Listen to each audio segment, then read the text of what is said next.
Assalamualaikum warahmatullahi wabarakatuh.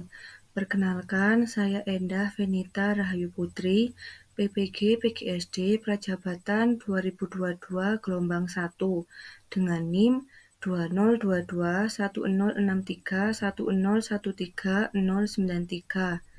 Di sini saya akan menjelaskan terkait dengan seminar pendidikan profesi guru pada mata kuliah Prinsip Pengajaran dan Asesmen yang Efektif di SD 1.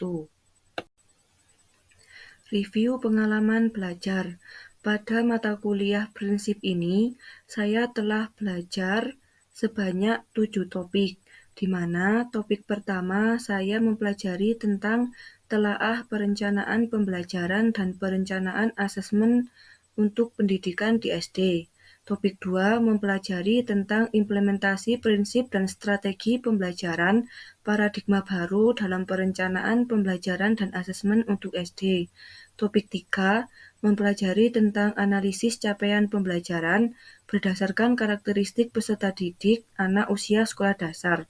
Topik 4 mempelajari tentang lingkungan kelas yang aman, nyaman, dan berpihak pada ekosistem pembelajaran SD. Topik 5 mempelajari tentang implementasi prinsip dan strategi pembelajaran paradigma baru dalam pelaksanaan pembelajaran dan asesmen yang efektif di SD. Topik 6 mempelajari tentang laporan praktik pembelajaran dan asesmen yang efektif dalam konteks pendidikan di SD. Topik 7 mempelajari tentang refleksi praktik pembelajaran dan asesmen dalam konteks pendidikan di SD. Dari ketujuh topik tersebut, menurut saya, topik yang paling berkesan yaitu pada topik 4 yang mempelajari tentang lingkungan kelas yang aman, nyaman, dan berpihak pada ekosistem pembelajaran di SD. Pada topik ini, banyak keterkaitan antara materi pada topik 4 dan materi pada topik-topik sebelumnya, di mana pada topik sebelumnya membahas tentang pembelajaran berdiferensiasi.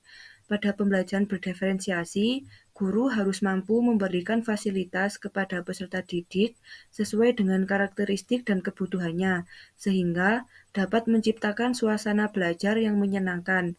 Pada dasarnya, dalam satu ruang kelas terdapat banyak peserta didik yang memiliki karakteristik berbeda-beda, sehingga dalam pelaksanaan kegiatan pembelajaran tidak memberikan perlakuan yang sama antara peserta didik yang satu dengan peserta didik yang lainnya. Dengan demikian, demi terciptanya pembelajaran yang sesuai dengan minat dan karakteristik peserta didik, guru harus mampu menerapkan pembelajaran berdiferensiasi karena dengan penerapan pembelajaran berdiferensiasi ini mampu menciptakan lingkungan kelas yang aman, nyaman, dan berpihak pada peserta didik. Selain itu, pembelajaran yang sesuai dengan minat peserta didik akan mendorong dan meningkatkan kualitas pembelajaran yang kemudian banyak peserta didik yang mengalami keberhasilan dalam belajar dengan keragaman perbedaan yang dimiliki. Refleksi pengalaman belajar yang dipilih. Pada topik 4 yang mempelajari tentang lingkungan kelas yang aman, nyaman, dan berpihak pada ekosistem pembelajaran di SD, merupakan salah satu materi yang sangat penting untuk dipelajari, terutama bagi seorang pendidik.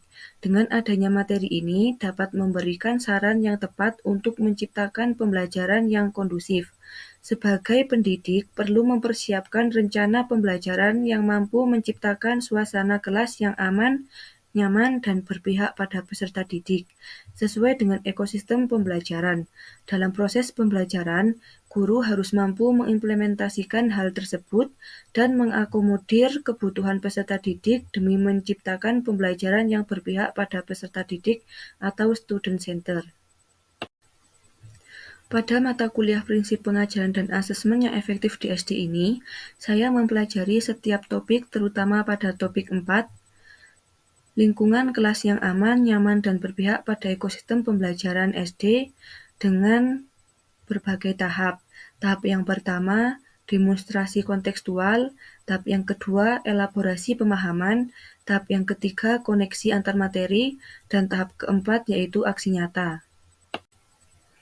Strategi yang diimplementasikan dalam pembelajaran yang melalui topik-topik tersebut adalah dengan melengkapi beberapa lembar kerja mahasiswa terkait dengan lingkungan kelas yang aman, nyaman, dan berpihak pada ekosistem pembelajaran.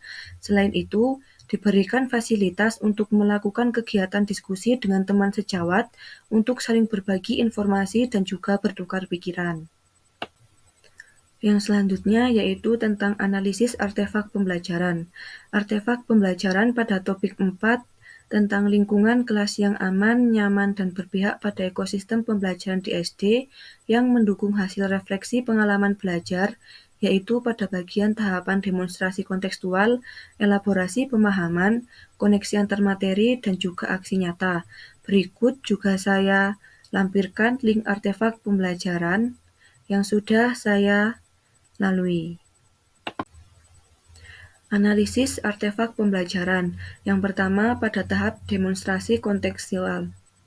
Di sana terdapat LK15 yang berisi tentang definisi aman, nyaman, dan berpihak pada ekosistem pembelajaran. Berdasarkan analisis tersebut, dapat diketahui bahwa di antara ketiganya memiliki makna yang berbeda, namun dalam pelaksanaannya saling keterkaitan terutama dalam menciptakan lingkungan pembelajaran yang efektif dan menyenangkan. Yang selanjutnya pada tahap elaborasi pemahaman. Pada tahap ini terdapat LK16 yang di dalamnya berisi tentang pertanyaan dan jawaban terkait dengan pemahaman yang belum dipahami dan juga dimengerti. Yang ketiga, analisis artefak pembelajaran pada tahap koneksi antar materi. Di sini terdapat refleksi terkait dengan pengalaman belajar sesuai dengan rancangan lingkungan kelas yang aman, nyaman, dan berpihak pada ekosistem pembelajaran dengan mengkaitkan pada kehidupan sehari-hari. Dan yang selanjutnya pada tahap aksi nyata. Pada tahap aksi nyata terdapat LK18 yang berisi tentang dokumentasi dari kegiatan pengimplementasian pembelajaran di lingkungan kelas yang aman, nyaman, dan berpihak pada ekosistem pembelajaran pada saat pelaksanaan kegiatan pembelajaran terbimbing di PPL 1. Pembelajaran bermakna atau best practice berdasarkan topik 4 yang mempelajari tentang lingkungan kelas yang aman, nyaman, dan berpihak pada ekosistem pembelajaran di SD, memberikan pengetahuan terkait dengan pentingnya menciptakan suasana belajar yang menyenangkan. Dengan terciptanya lingkungan yang aman, nyaman, dan berpihak pada ekosistem pembelajaran dapat memberikan kesan bermakna bagi peserta didik, sehingga peserta didik juga akan mendapatkan pengalaman belajar yang tak terlupakan. Sekian presentasi dari saya. Wassalamualaikum warahmatullahi wabarakatuh.